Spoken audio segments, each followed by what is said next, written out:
Hi everyone, thank you for joining us today in this session of Author's Life. And today I'm in conversation with Mr. Ramendra Kumar, and we're going to talk about his book, A Ghost Called Fachaak and Other Stories. So, hi Mr. Ramendra, would you like to Hi. introduce yourself and the book to the audience, please? Yeah. So I'm an award-winning writer, storyteller, inspirational speaker. I've got 43 books to my name, Hmm. and my writings have been translated into 30 languages, Right. both Indian and foreign languages. Mhm. And they've also been included in anthologies and textbooks, again, both within India and outside. Mhm. And some of my stories for children have been picked up by audio streaming apps, which are very, very popular, Spotify, Google, Apple Podcasts. I Hmm. also have a page devoted to me on Wikipedia. And Okay. you can never accuse me of being modest. So I'm I'm an glad. engineer and an MBA, Mhm. and I was working as general manager communications in Okay. Rourkela Steel Plant, Odisha. Then I decided to take voluntary retirement to pursue my ikigai, my passion, which is Mm. writing and storytelling. Okay. And basically, let me just relate to you a very small incident, which will Mhm. give you an idea about what I aspire for.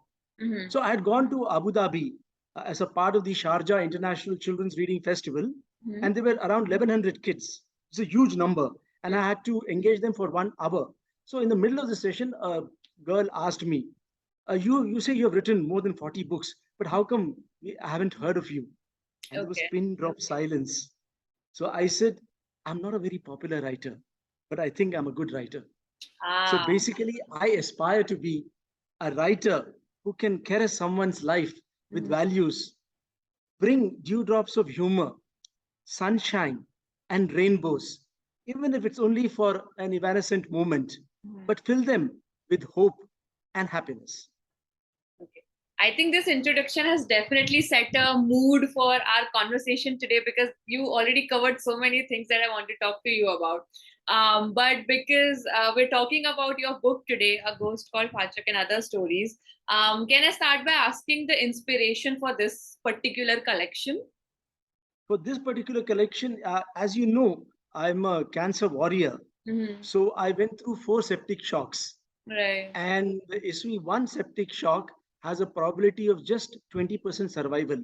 Hmm. So, because of the good wishes of all my friends and the support of my family, I survived 4 septic shocks, 4 major surgeries, 4 rounds of chemo, Hmm. fifth, 5 rounds of radiation, and right now I'm going through the 5th round of chemotherapy. It's Hmm. oral. That's why I can, interact with you. So when I came out of all this, I thought that the very first book of Hmm. mine should be fun Hmm. because I have tried to counter every odd through my mantra of managing every tumor with humor. So I wanted a Fachaak, a ghost called Fachaak and other stories to be full of masti and enjoyment and humor and fun, which is exactly opposite of what I've been through. I Hmm. wanted the kids to, experience my joy of living after having gone through hell and back. And I hope the children would love these stories because all of them are full of masti. Hmm. Mr. Raminda, you are definitely a fighter and you have this passion that kind of flows into your life as well as we can all see. And I really like how you say you wanted to tackle tumor with humor.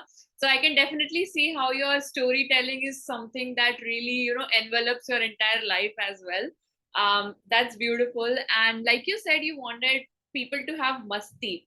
So this is a children's book, right? But me as an adult reading this, I had a lot of fun while reading it. So I also felt like there's so much in this book that even adults can learn from because sometimes I feel like we forget our own inner children.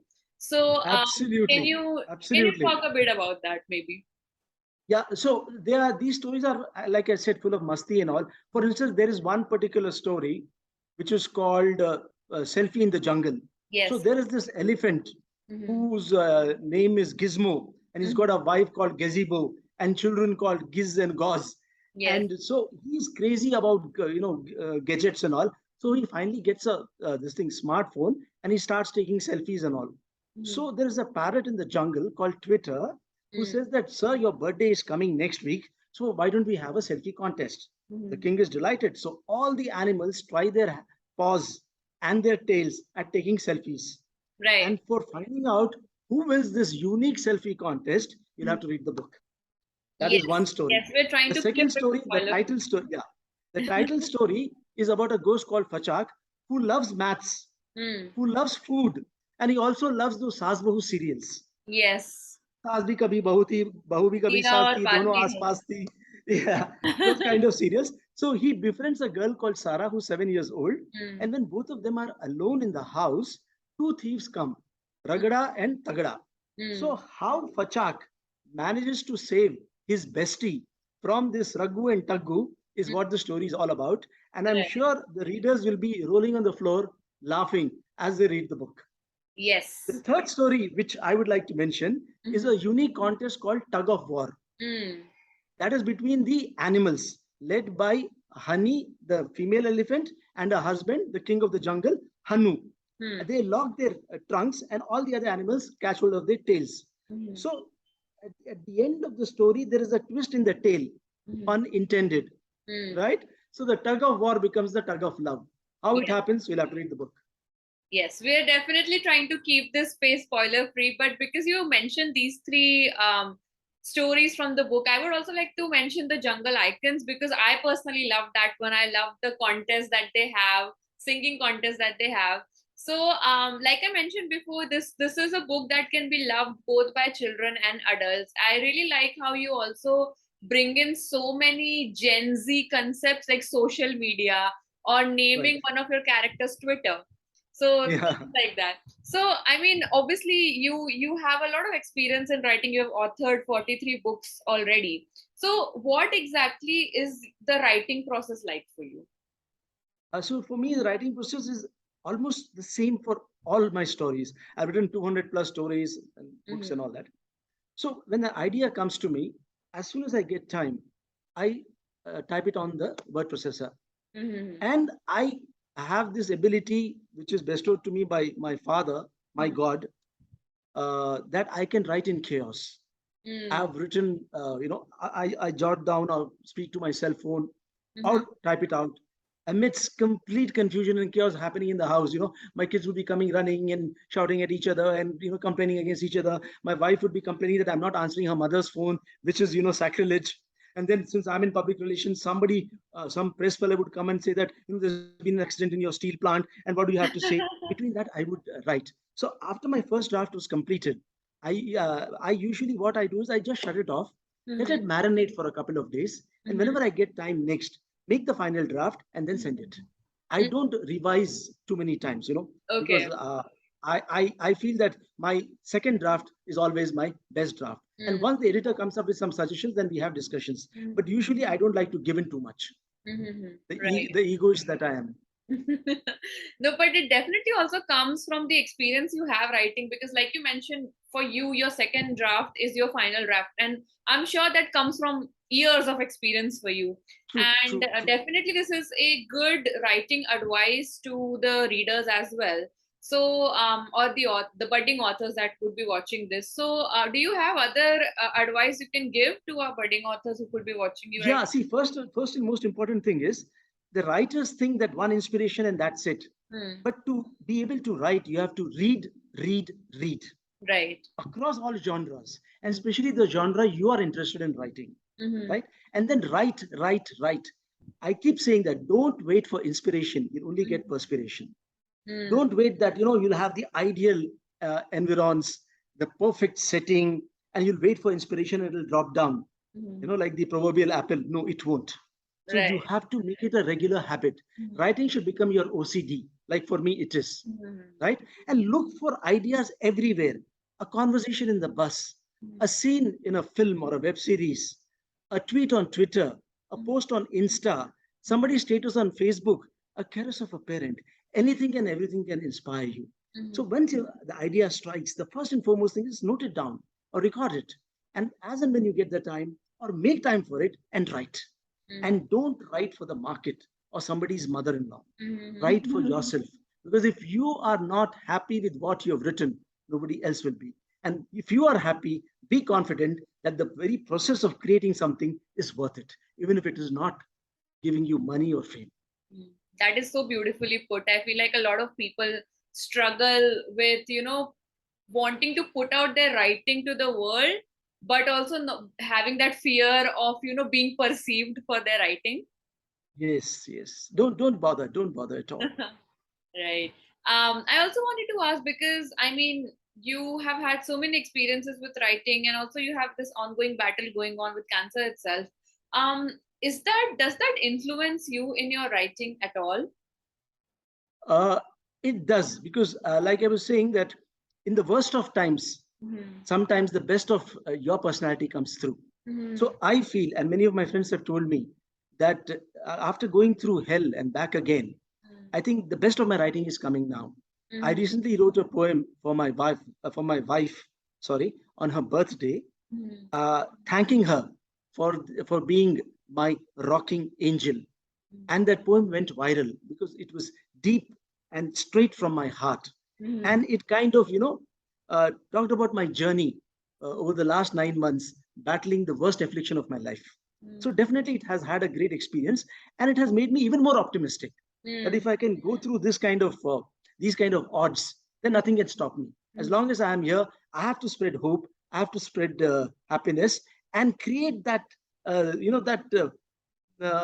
germ or that virus of humor in Mm-hmm. everybody, because there are some people who take life very, very seriously.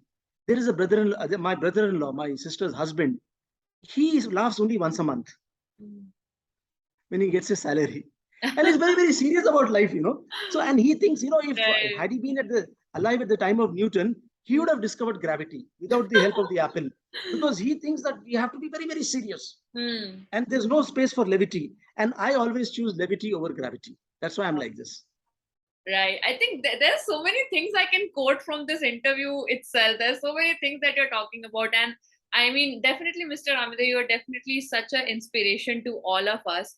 And because you mentioned writing a poem for your wife, I also wanted to know, is there other genres that you have experimented with?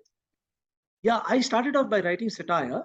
Then Mm-hmm. I got into trouble in the college during the elections. I won the elections, but that poem was published, and people misunderstood that or wanted to misunderstand that. But I continued writing satire. And Okay. when I was in middle management cadre, I Mm-hmm. wrote a satire which was a political rip-off Hmm. during the mid 90s, Okay. and I completely tore apart the political fabric of the country. It was published in the Telegraph, and then my manager told me that I cannot write political satire because I'm working in a public sector which reports to the government, and I cannot embarrass the government. And here I had not embarrassed, I had done a cheer of the government Mm-hmm. and the other political parties. So, and that was the time when my daughter was 4 and my son had just happened. My wife also worked in the same steel plant, so her hands were full. A just born baby and a 4-year-old daughter. So she encouraged me. She told me, "You're such a useless fellow. You can't boil an egg. You can't sing lullabies. You can't wash bums. At least you think you're a great writer, no? So at least tell stories to our daughter while I look after the son." Now this was a challenge, and the egoistic. Again, I'm repeating that I am. I said, "Why Panchatantra stories? Why Arabian Nights? I'll create my own stories." And I Mm. started writing those little stories, telling those little stories to my kid, Ankita. And the ones she loved went to the word processor, went to the editor, and that's how the books happened. I So see. from satire to children's stories, and now I've experimented with the fables, folk tales, then poems. I've written a book of ghazals, and I've written some realistic stories, graphic books, on Mm-hmm. the Juvenile Justice Act, on the POXO Act, which has given me a lot of satisfaction, because the POXO Act is, I have broken down the POXO Act into a, a kind of a story Mm-hmm. which will help the children understand the act. It was a very, very challenging thing, and I managed to somehow do that. And yeah, that's the kind of genres I work, almost across all genres. And that is why, though I'm a blockhead, I don't suffer from writer's block. The minute I get caught in one particular genre, I shift genres. I see. I mean, I definitely you are very experimental with your writing, and obviously going from satire to children's book to graphic novels. I think there's a lot of things that you're dabbling with. What Can I ask, like, which is your favorite genre when you're writing all these things? My favorite is definitely children's Okay. fiction. You know why? Because children's are not kids are not judgmental. Mm, They are, the response I get from them is straight from the heart. For right. an adult, there are so many things happening. Should I appreciate him? Will he start getting even more pompous and all that? And or there are so many things working in an adult mind, but Mm, a child's mind is pure, pristine, and that's so true. very innocent. So I want to live in that world of Mhm. innocence, and the only way I can do is by telling stories to children and writing stories for them. That's true. And I feel like the fun story that you talked about with your wife and your daughter, where your wife encouraged to tell your daughter your stories, I think that itself tells me how much you love, writing stories for children. But does this love for children's stories also stem deeper, maybe in your history? Maybe when you were a kid, your grandmother would be telling you all these stories that kind of always cooked up in your mind. Sweet, that's such a beautiful question, which I've never been asked. And let me tell you, I got my entire inspiration from my dad, from my father, from my Bauji, from my God. I call him my God. So he would tell me a story. He would try to tell me a story as often as possible. And because he was not a creative person, he would repeat the same story. And still, I would love it because I would be with him, sitting Mm, in his lap and feeling his touch, his caress, his embrace, and that love pouring from every pore of his body. mhm. And that is what I think started me off in writing. I think that's beautiful because I could definitely see that reflecting in the way you write when I was reading this book, because I realized that there are, like, I mean, these characters, these stories are something I've not read before. I've not heard them before, but there is some nostalgia there because I could remember my own grandmother telling me a stories about like a funny ghost, which was completely different from Fachaak, but, like, something that I could completely relate with because this is something that's happened to me, and I felt like that could be something that might have motivated you as well. Talking about just your experience in publishing, I wanted to know, because you're such a prolific writer and it's been years since you've been doing this. So, what has been the publishing experience like for you? Not just for this book, but, like, True. in general. Yeah, see, it's been a mixed bag. Some publishers have been unspeakable Mm-hmm. in the way they have responded to me through the process and after. Mm-hmm. But with the Ukiyoto, how do you pronounce this publishing Ukiyoto. house? No, you're right. Ukiyoto. Yeah, Mhm. Ukiyoto. It's been such a pleasant experience. You Mhm. would not believe I got my acceptance within 7 days for the Mhm. first book. And the published copy was on Amazon within a month, Mhm. right? And for my second book, again 1 week, and the process is going on. I might get the this thing. I think it'll be published in a month or so. Mhm. So such a positive and proactive Mhm. and super quick response. Yukioto, I think, will give Usain Bolt and Norman Vincent Peale, who's the god of optimism, a complex. You guys Ah, are so quick and so positive. It was such a pleasure working with you. Yeah. But it's not always been like this. Many mhm. times it happens that they don't even respond. The publishers don't respond. And you keep egging them on and all, and they have a standard reply. We are very sorry to say that this doesn't meet our publishing, what should we say, objective. So you Right. can try elsewhere. All the best. And that too after 3, 4 reminders and all. And so it's a struggle for most writers, but I have been lucky that the top one of I think some of the top publishers have been very kind and considerate to me. For instance, Penguin, Mm.